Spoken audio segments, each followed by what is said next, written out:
Oke, halo, selamat siang Sobat Genves semua. Semoga sehat-sehat terus ya. Kita ketemu lagi nih di Klinik Saham tentunya. Ketemu kita lagi, ada saya Andrian, dan ada partner saya, Mas Mino. Seperti biasa kita akan ngobrol soal market siang-siang biar nggak ngantuk nemenin Sobat Genves semuanya. Dan bagi kamu yang mau tanya-tanya, boleh di kolom komentar atau via audio, nih boleh banget ya. Nanti kita discuss bareng-bareng nih bersama dokter saham nih ya. Oke.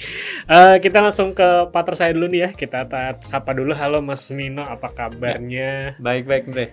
Oke. Sebaik market kita nih di sesi 2 ini. Siap. Sumbernya market hari ini ya, setelah kemarin ada koreksi. Mungkin langsung aja, apa kabar sesi 1 nih Mas Mino market kita? Ya, di sesi 1 tadi ini market udah positif ya.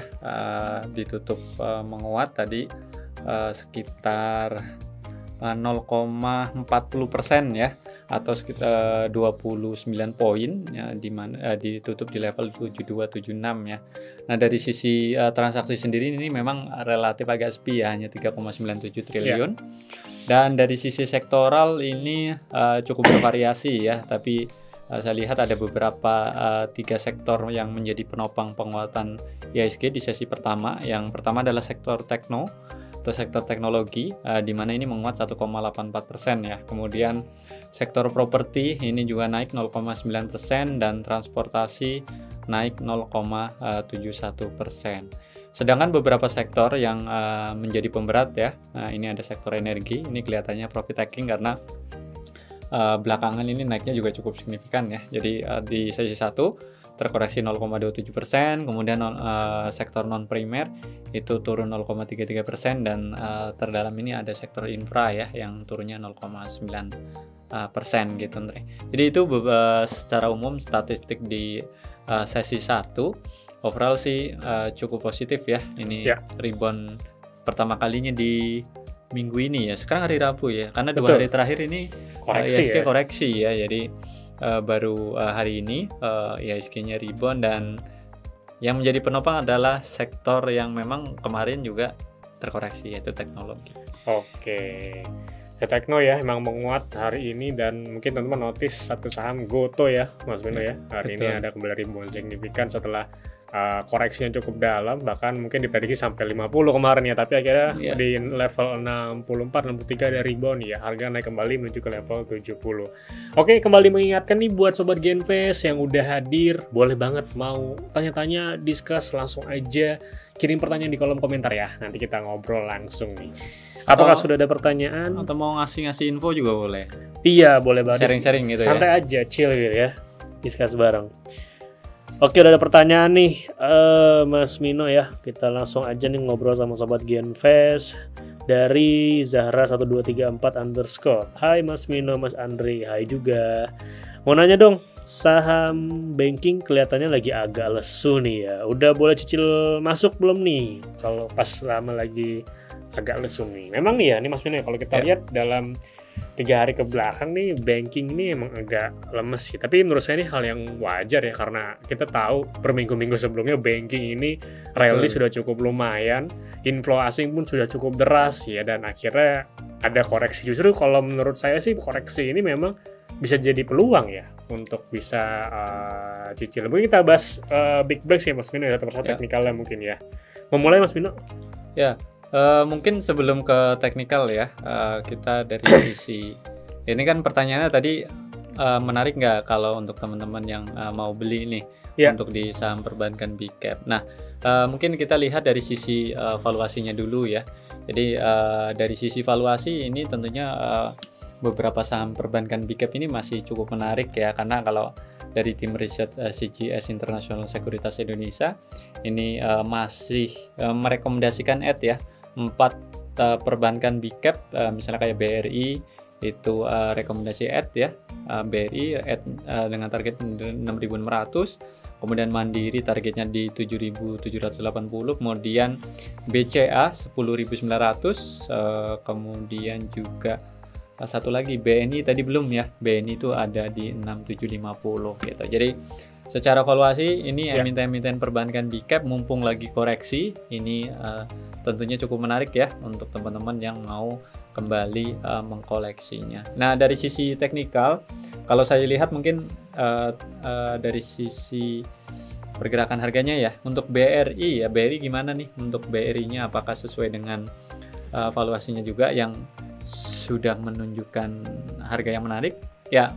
Ini kalau dari Bank BRI ini juga menunjukkan adanya pola potensi bullish reversal ya, setelah seminggu terakhir ini mengalami koreksi dan hari ini kebetulan menguat dan menjadi salah satu rekomendasi trading kita ya di hari ini gitu. Jadi BRI boleh banget ya kalau misalnya teman-teman mau masuk, tadi secara valuasi juga masih cukup menarik ya dari sisi harganya gitu.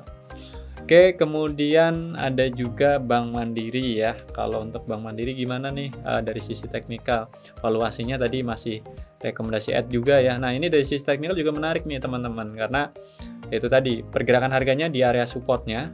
Jadi kapan lagi beli di area support, nanti jual di area resist gitu. Jadi ini adalah momen yang cukup tepat. Jadi dari sisi teknikal maupun fundamental ini cukup mendukung ya. Nah, mungkin lainnya Andre mau nambahin, silakan BNI dan yang belum tadi berarti BCA ya. Boleh ya. Oke. Untuk BCA ya. BCA ini sebenarnya sudah coba retest supportnya ya. Dari support kuat di trend lainnya di level 9750 nih sobat Genvest. Harga sedang di 9.900. Jadi sih harapannya supportnya udah kebentuk ya, higher low-nya ya. Jadi semoga kembalikan lebih lanjut untuk kembali bullishnya teman-teman. Mungkin kalau teman-teman tertarik untuk entry ini jadi momentumnya oke ya, untuk coba spec buy dulu aja atau titip sendal gitu bahasanya ya, melihat momen lagi di area support. Nanti kalau udah confirm lebih lanjut bisa tambah muatan. Terus kalau tadi yang belum apa ya, BBNI ya, PBNI ya, PBNI juga so far juga sama ya, ini masih sudah di area supportnya teman-teman ya. Support kuat ini saya rasa cukup ke depan cukup kuat untuk menopang harga untuk lebih lanjutnya.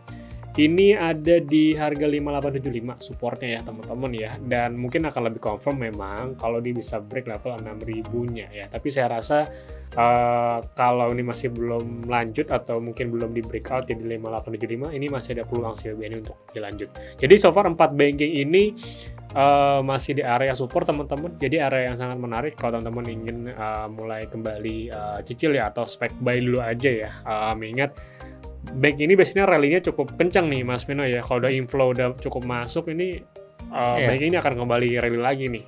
Apalagi sekarang kan bentar lagi ya, bukan mereka akan membagikan dividen. Jadi betul, teman-teman kalau masuk sekarang nggak hanya mendapat potensi capital gain, tapi juga berpotensi mendapatkan dividen. Double juga dinya ya. Betul. Kemarin BBRI udah ngasih udah di spill lah ya, maksudnya ya. Dividennya berapa ya, gitu ya. Iya, mungkin teman-teman bisa browsing lebih lanjut tuh. Tapi lumayan sih menurut saya. Jadi kita dapat double income dari capital gain dan dari dividen juga pastinya.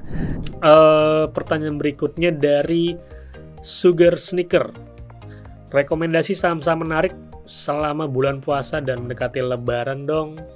Boleh ya. Ini tidak terasa nih, minggu depan ya kita sudah memasuki bulan Ramadan, dan tentunya kira-kira apa nih yang emiten-emiten yang menarik nih Mas Vino di bulan puasa kita nih? Ya, kalau di bulan puasa dan lebaran nih biasanya beberapa saham ya di beberapa sektor ini mungkin teman-teman bisa perhatikan ya. Yang pertama tentunya di sektor telekomunikasi, karena di sektor ini biasanya momen puasa dan lebaran itu mengangkat traffic data ya. Jadi konsumsi data itu meningkat, dan ini juga biasanya dimonetize oleh perusahaan telco. Jadi untuk perusahaan telco ini boleh dibilang mendapat dua berkah ya. Pertama adalah terkait dengan kenaikan data, yang kedua adalah kenaikan dari sisi ARPU-nya gitu. Jadi emiten-emiten di telekomunikasi mungkin bisa dicermati ya. Kalau dari tim riset kita sendiri ini ada beberapa saham yang direkomendasikan, yaitu ada Telkom, Indosat, dan Excel, di mana masing-masing direkomendasikan add dengan target di 4.700, kemudian 12.700 dan 3.500. Kemudian sektor lain yang juga mungkin teman-teman bisa cermati ya di musim puasa dan lebaran adalah sektor-sektor retail ya. Jadi kalau retail misalnya kayak MAPI, kemudian MAPA, ada juga Era dan S Hardware.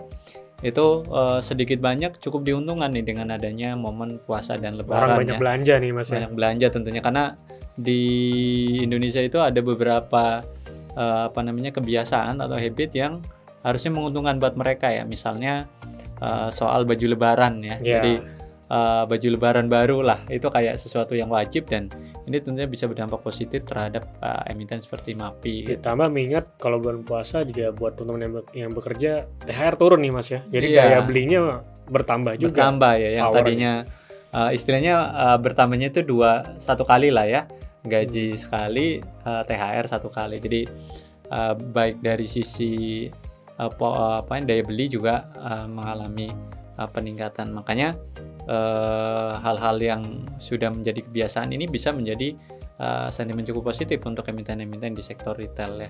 Kayak misalnya kebiasaan lain yang mungkin juga menguntungkan adalah kebiasaan terkait dengan mudik nih. Tapi ini sektornya tentunya sektor infrastruktur jalan tol ya, kemudian juga otomotif mungkin ini cukup diuntungkan dengan tradisi mudik ini. Kadang-kadang ya kalau mudik sekarang nyamannya harus lewat jalan tol lah ya. Jalan tol lebih cepat dan harganya juga masih terjangkau, jadi ini pakai kendaraan pribadi lebih nyaman mungkin Mas. Betul. Jadi dengan adanya kenaikan trafik ini akan menguntungkan untuk emiten-emiten di sektor jalan tol. Kemudian otomotif juga momen mudik ya, ini kadang-kadang ada semacam ego ya. Saya kepengen pulang kampung tapi bawa mobil baru nih gitu.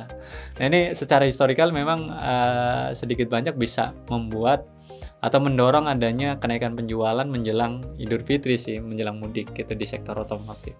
Jadi mungkin itu beberapa saham di sektor tertentu yang sedikit banyak terdampak positif ya dengan sentimen puasa dan lebaran gitu. Sebentar saya. Halo. Mau tanya dong. Boleh, silakan.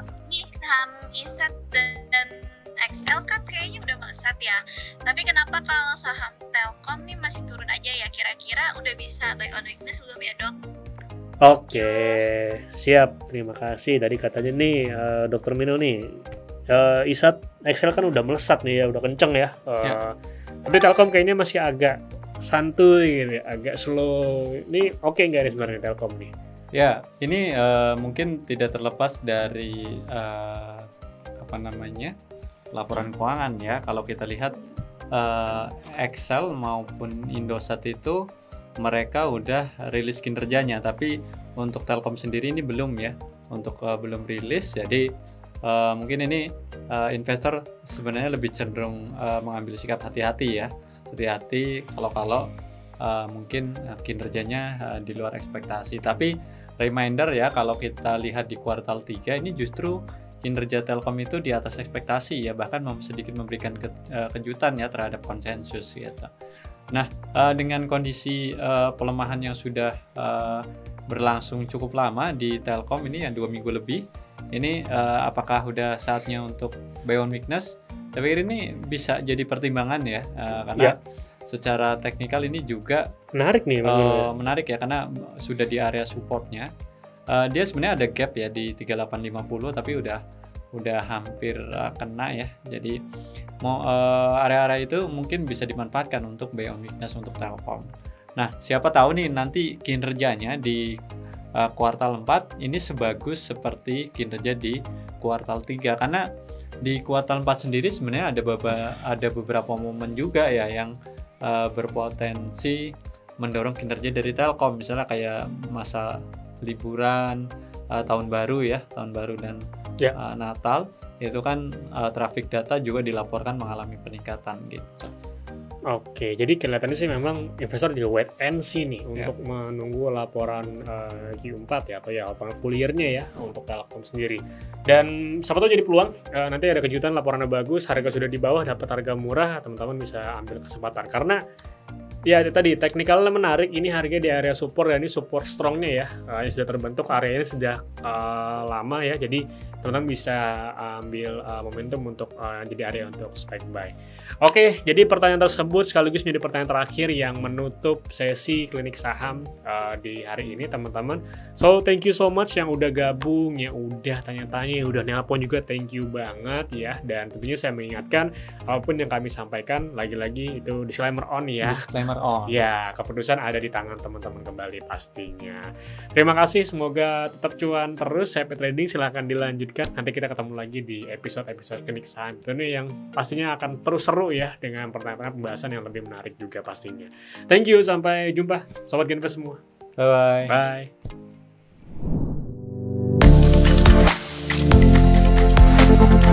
Bye.